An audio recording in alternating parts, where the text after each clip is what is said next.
सर्दियों में ये जो लाल गाजर मिलती है ना, ये खाने में जितनी टेस्टी होती हैं, उतनी ही इनसे बहुत अच्छी अच्छी रेसिपीज भी बनती हैं, खास तौर से स्वीट डिश। इसी लाल गाजर से आज मैंने मालपुआ बनाया है और आप यकीन मानिए इसमें कोई आर्टिफिशियल एडेड कलर नहीं डाला गया है। फिर भी इतना अच्छा कलर आया है कि पहली बार में इसे देखकर ऐसा लगता है कि कुछ देर देखते ही रहें। वैसे भी आप अगर मेरे रेगुलर व्यूअर हैं तो आपको पता ही होगा कि मैं अपनी रेसिपीज में हेल्थ से कोई समझौता नहीं करती हूँ। कोई भी केमिकल या आर्टिफिशियल कलर और फ्लेवर ना यूज करके सब कुछ नेचुरल ही यूज करती हूँ। तो यहाँ पर गाजर वाला मालपुआ बनाने के लिए मैंने ली है थोड़ी सी डार्क रेड कलर वाली गाजर। ये सिर्फ सर्दियों में ही मिलती है, मौसम जाने वाला है, इसलिए आप भी बस आज ही ये आसान सी और प्यारी सी मीठी सी रेसिपी ट्राई कर डालिएगा। इसके रेड कलर को और एनहांस करने के लिए मैंने इसमें थोड़ा सा छोटा सा चुकंदर का टुकड़ा भी डाला है। और देखिए चुकंदर की दलाली में यूज करने में मेरे हाथ भी लाल हो गए। स्टीमर में पानी पहले से ही बॉयल हो रहा है और इन गाजर और चुकंदर के टुकड़ों को हम 10 मिनट के लिए मीडियम टू हाई फ्लेम पर स्टीम करने के लिए रखेंगे। इतनी देर में यहाँ पर हम एक बोल में लेते हैं आधा कप मिल्क पाउडर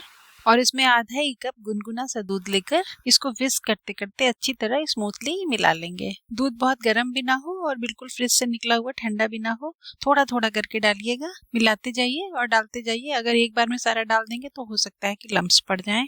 तो धीरे धीरे करके सारा दूध डालकर मैंने देखिए कितना एक स्मूथ सा यहाँ पर मिक्सचर बना लिया है। अब इसी मिक्सचर में हम ऐड करेंगे आधा कप सूजी। ये बिल्कुल बारीक वाली सूजी है। अगर आपके पास इतनी बारीक वाली सूजी ना हो तो जो भी है उसे मिक्सी में डालकर ग्राइंड कर लीजिए, तो वो बारीक हो जाएगी। सूजी डालने के बाद आप इसी में 1 कप मैदा डाल दीजिए और इन दोनों चीजों को आराम आराम से मिक्स करते हुए एक अच्छा सा लम्प फ्री मिक्सचर तैयार कीजिए। ध्यान रखिएगा कि मिक्स करने के बाद जो बैटर तैयार हो उसमें लम्प्स बिल्कुल नहीं होने चाहिए। अब हम इसी मिक्सचर में डालेंगे 2 चम्मच चीनी और मालपुए का की इंग्रेडिएंट होता है सौंफ, तो 1 चम्मच ये महीन वाली सौंफ डालेंगे। जब तक आप मालपुए के बैटर में सौंफ नहीं डालेंगे वो मालपुआ कभी नहीं कहलाएगा। इसी बैटर में थोड़ा सा ग्रेट किया हुआ नारियल डालिए, सूखा नारियल, और सारी चीजों को अच्छी तरह से मिक्स कर लीजिए। अच्छा हाँ, यहाँ पर थोड़ा सा इलायची पाउडर भी डालना था। ये इलायची को छील कर उसके दानों को कूट कर मैंने पाउडर बनाकर डाला है। छिलके बाद में यूज करूंगी। 1 बड़ा चम्मच भर के देशी घी भी डालिए और बस अब कुछ नहीं भूली हूँ मैं,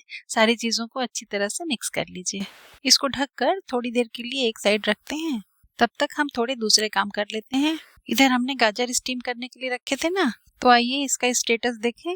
अभी ये काफी गर्म है, लेकिन किचन में काम करते करते मेरे हाथ यूज टू है ना, तो इसलिए मैं छू ले रही हूँ। आप इस तरह मत करिएगा। किसी दूसरे चम्मच से या फॉर्क से इसको दबाकर देखिए। अगर ये आसानी से दब जा रहे हैं, टूट जा रहे हैं, तो इसका मतलब गाजर के ये टुकड़े अच्छी तरह पक चुके हैं। इसे दबाने या तोड़ने पर एक कच्ची वाली आवाज नहीं आनी चाहिए, बल्कि पक जाने पर वो कच्ची आवाज साइलेंट हो जाती है। तो चलिए इसका हम एक बारीक पेस्ट बना लें। पहले तो हमने इसे बिना कोई भी लिक्विड डाले यूं ही चलाया है, लेकिन इस तरह ये सिर्फ क्रश होंगे, पिसेंगे नहीं। तो थोड़ा सा इसमें हम दूध डालते हैं और अब ग्राइंड करेंगे तो बिल्कुल इसका एक फाइन पेस्ट बनकर तैयार हो जाएगा। देखिए बिल्कुल इस तरह से। इसमें गाजर या बीटरूट के चंक्स बिल्कुल नहीं है। अगर चंक्स रह जाएं तो फिर से चला करके उसको स्मूथ कर लीजिएगा और इस पूरे के पूरे पेस्ट को वो जो हमने मैदे और सूजी का बैटर बनाया था उसमें सारा का सारा डाल दीजिए और इन दोनों चीजों को अच्छी तरह मिक्स करके एक स्मूथ बैटर बना लीजिए। आप देख ही रहे हैं कि कितना अच्छा कलर आया है। इस बैटर से हमें मालपुए बनाने हैं, तो इसलिए कंसिस्टेंसी का बहुत ध्यान रखना पड़ेगा। तो अभी ये थोड़ा गाढ़ा था, मैंने थोड़ा सा दूध मिलाया है, तो इसकी फाइनल कंसिस्टेंसी ऐसी होनी चाहिए जैसी दिख रही है। मैं आपको मेजरमेंट भी बता देती हूँ कि जितनी सारी चीजें मैंने मेजरमेंट बताया है उस हिसाब से अगर आप लेंगे तो यहाँ पर 2 कप दूध यूज होगा। 2 कप यानी मिल्क पाउडर मिक्स करने से, ग्राइंड करने से लेकर के अब तक। मालपुए की कंसिस्टेंसी चेक करने का मैं आपको एक और तरीका बताती हूँ। थोड़ा सा बैटर लेकर के उसको थोड़ी ऊंचाई से घोल के अंदर ही गिराइए, तो जिस तरह शांत पानी में कंकड़ फेंकने से गोल लहरें उठती हैं और धीरे धीरे एक बड़ा सा गोल सर्कल बनाती जाती हैं, उसी तरह से यहाँ पर भी बैटर में एक गोल सर्कल बनेगा। आप ध्यान से देखिए, मैं फिर आपको दिखाती हूँ। जब मैंने ऊपर से बैटर गिराया, देखिए यहाँ पर एक गोला सा बन गया है, जो छोटे सर्कल से स्टार्ट होकर के धीरे धीरे बाद में बड़ा हो गया।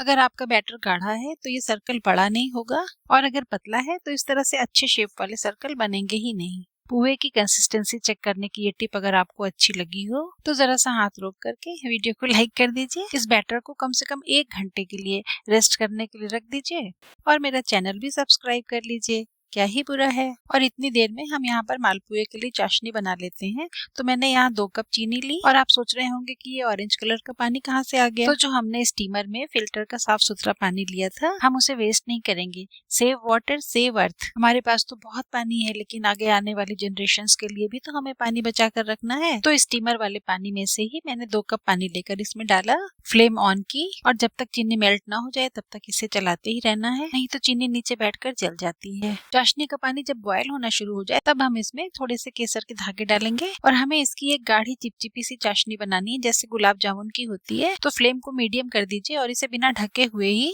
8 से 10 मिनट के लिए बॉयल होने दीजिए। तो ये 10 मिनट मीडियम फ्लेम पर बॉइलिंग के बाद से मैं चेक कर रही हूँ। चाशनी छूने में बिल्कुल तेल जैसी चिपचिपी लग रही है और कलर भी आप देखिए, बॉयल होना स्टार्ट हुआ था तो पानी जैसा था और अभी एक गाढ़े सिरप जैसा लग रहा है। वो जो इलायची के छिलके हमने शुरू में सेव किए थे, अब हम इसमें डाल देंगे। शुरू में नहीं डालते हैं, नहीं तो एकदम बिल्कुल वो सॉगी हो जाते हैं। और बस फ्लेम ऑफ कर दीजिए। चाशनी तैयार है, पुए बनाने का टाइम आ गया है। तो एक कढ़ाई को फ्लेम पर चढ़ाइए और जब कढ़ाई अच्छी तरह गर्म हो जाए तब उसमें तेल डालिएगा, वरना क्या होता है कि आप जो पुए का बैटर उसमें डालेंगे वो नीचे चिपक जाएगा। यही गलती मुझसे हुई है। अभी इसी टाइम मैंने कढ़ाई को ठीक से गर्म होने नहीं दिया था शायद, और तेल डाल दिया था, और जब पुए बनाना शुरू किया तो पुआ तली में जाकर चिपक गया था। ये 1 कटोरी पानी है, लेकिन इसे तेल में नहीं डालना है। इसे कढ़ाई के साइड में स्टोव के पास रखिए। इसका रीजन तो मुझे नहीं पता, लेकिन डीप फ्राइंग के टाइम पे अगर आप 1 कटोरी पानी गैस के पास रख दीजिए तो ऑयल का कंजम्पशन कम होता है, ऐसा मैंने ऑब्जर्व किया है।